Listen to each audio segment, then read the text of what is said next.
What is the subconscious mind, really?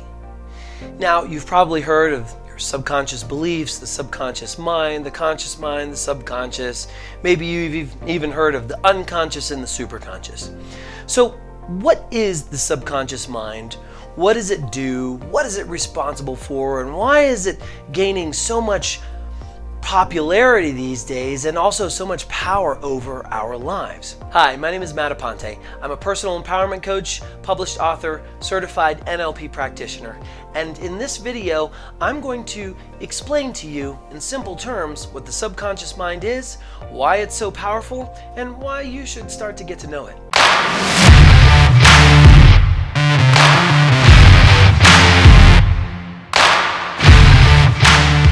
So, what is the subconscious mind? Why should we pay attention to it, and where is it? Well, I'll start with that last question first. Where the subconscious is located, there's a few different schools of thought on that, what it is combined of, what are the different parts of our body or our brain that actually make up the subconscious mind. But where it is really isn't all that important. What it does and how it does what it does is really the most important thing. And so the first question you might be asking is the subconscious really a thing? Well, the answer there is a big fat yes. The subconscious really is a thing. And as a matter of fact, it's a big thing. It's so big that it actually conducts or controls 95% of everything that we do in any given day. And so if all of the actions or thoughts or activities that we do are conducted or done by the subconscious mind, well, then that leaves only 5% of our conscious mind actually having control throughout the day. Well, how can that be? Well, let me give you an example of something that started in the conscious and then was moved to the subconscious. So you can probably all remember riding a bicycle, right? When you first started riding a bike, you had to put a lot of conscious thought into where your pedals were, the amount of pressure, how the balance was made, and where you had to shift the energy. And after doing it for a while and you got good at it, well, you don't think about it anymore when you're riding a bike, right? You just hop on, you ride a bicycle, you're on the phone, you're texting, looking around, doing whatever it is that you're doing. You're not focusing on where the balance needs to be, how much pressure needs to happen on the pedals, or where you need to be sitting on the bike. All of that has been moved over to your autonomous system, which is another word and also includes the subconscious mind. The subconscious mind also is responsible for our heart beating every single day, however many times it does. The subconscious takes care of the amount of beats that happens and the way that the heart beats, all of the blood that flows through our system, how our breathing. We don't have to sit there and consciously think about breathing. Our subconscious takes care of that. Reaching over to grab our coffee when we're looking at the computer screen, our subconscious mind takes care of that for us. We don't need to think about how much motion or energy has to be put into a muscle to grab, to lift, to move, the spatial association of where that coffee is. Our subconscious takes care of that. When we're brushing our teeth and we're thinking about our day, our subconscious is taking care of that too. And when we're tying our shoelaces and yelling at your kid or whatever, don't do that. Our subconscious mind is handling that for us as well. Also, many of the driving things when we drive down the road. Anything that we don't need conscious power for, our subconscious takes care of. But that's not all. Our subconscious also handles all of our beliefs, our emotions, all of the reactions to our surroundings, and all of the paradigm that we live in. And all of that is programmed at a very certain time of our life. And this is the most important thing that you need to know about the subconscious. Now, the subconscious you could think about as kind of like a blank hard drive, right? When we're born, it has nothing on it. And so from the ages of 0 to 7 years old, our subconscious mind is in a state of constant receiving. And so from the ages of 0 to 2, our brain is in what's called a delta wave state. And when we are in a delta wave brain state, that means that we are quite literally taking in everything. Our subconscious mind is absorbing everything that is happening. And then from the ages of 2 to 6, we are in a theta state of brainwave activity. And that is a slightly higher consciousness level, but still today as humans or as adults, when we're in a theta state, we're either sleeping and dreaming or we're in a deep state of meditation. And so from the ages of 2 to 6 rather, we are in a theta state and we are still receiving, because the theta state of brainwave activity is a receiving, a very suggestive state. And it's important for us to be in these states from the ages of 0 to 6 and 7, so that way we can learn. We learn by seeing and doing and hearing, by all the senses, by our 5 different senses. Our blank hard drive is getting programmed. It's getting filled up with all of these behaviors. Some are good, some can be not so good, and this is where limiting beliefs happen as well. From the ages of 7 to 12, our brain is in what's called an alpha state. And this is when we really begin to start to interact with our conscious surroundings, because we're in an alpha state. An alpha state is a slightly higher level of consciousness, and because of that, you may notice if you have any 6, 7, or 8-year-olds, they're very creative, but they're also cognitive. They have the ability to think and be like, well, wait a second, you said yesterday that if I did this, that I could have that, and maybe you forgot about it, but they remembered. But then at the same time, they're running around, maybe they have imaginary friends, or they're imagining themselves as superheroes, or they're building an imaginary fort. And that's because the alpha state of the brain is a very creative state. It's very tapped into our creative abilities, yet we're still cognitive and aware of our physical surroundings around us. Now, what happens in this state, in these years, most notably from ages 0, from the time we're born, to 7 years old, and it continues on to 12 and even 25. We're still malleable, but we're going to focus on the ages of 0 to 7 here. This is the state of, these are the span of years where our brain is in a fully submissive or receiving state. Now, what does the subconscious have to do with this? Well, the subconscious mind, like I said, is kind of like a blank hard drive. It's learning everything in the surrounding. It's hearing everything in the surroundings. And the reason being is because it has to learn. It doesn't know.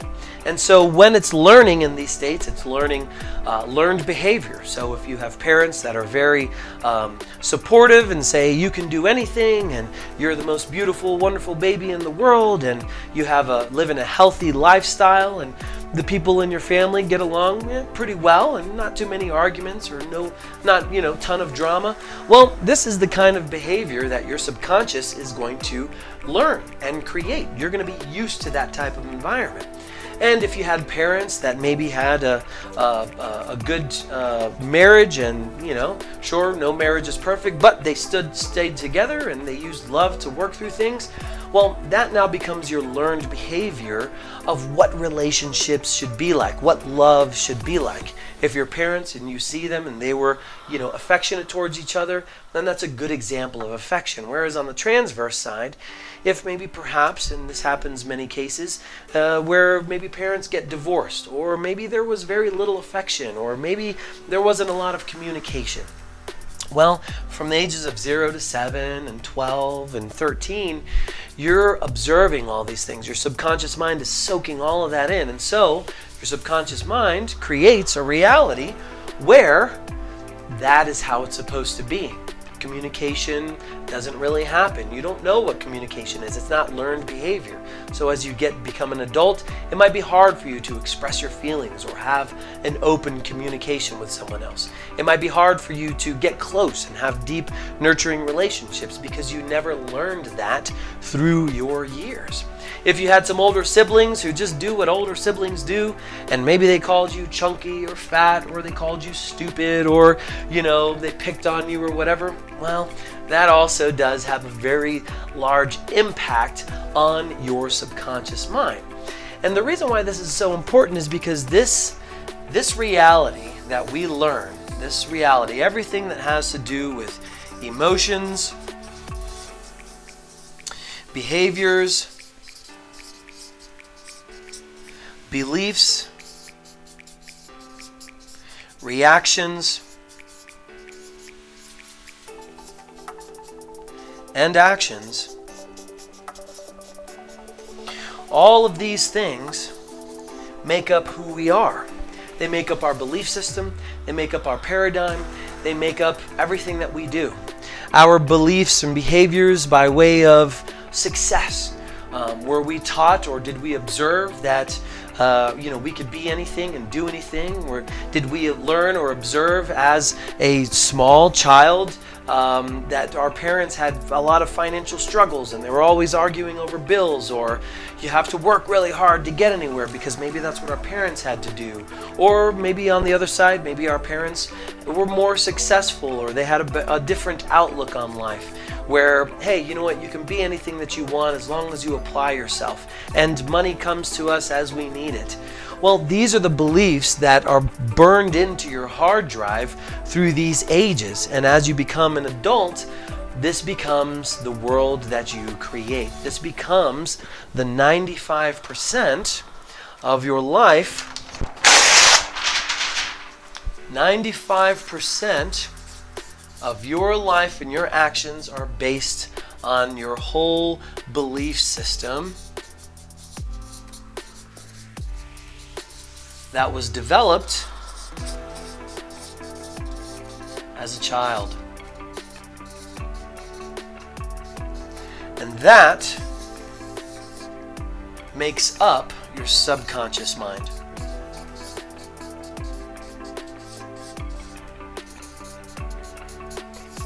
And so this could be why, as you get older, maybe you've always just done enough to get by. Maybe you've had a job that always just paid enough. Maybe you always did just good enough in studying or in school to get by. And that is the belief system that has been learned as a child and then reinforced over the years. However, you're in your late 20s, maybe you're in your 30s, and you want a new change in life. You want to be more successful. You want to achieve higher heights. But yet you begin to have these doubts that, can you really do that? Is that something you're supposed to do? Is that something that you're allowed to do? Well, all of these doubts and everything that you experience are because of your limiting beliefs. And those limiting beliefs are based on the belief system that was developed as a child. And because our subconscious mind dictates and operates 95% of our daily activity, well, that's why it's very hard to move forward and learn new things as we get older and expand our paradigm, our reality, or change our belief system and expand our world and achieve new things. Now, the good news is that there is a way around it. You can completely rewrite your subconscious programming, and you can create the world and the reality that you want. You can create the person that you want to be. You can create the level of physical fitness or the lifestyle that you want to achieve, because everything can be achieved if you believe you can achieve it. And if you have the belief system that supports what you want to achieve and go on to do as an adult, then you can essentially become limitless. And that is what the subconscious mind does in a quick nutshell. It essentially controls our life.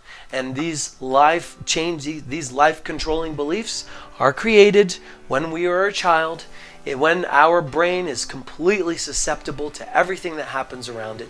And so that could be for negative, that could be for very positive, that could be for a middle of the road, indifferent circumstance or situation. And so that, I will keep this to that point, is what the subconscious mind is.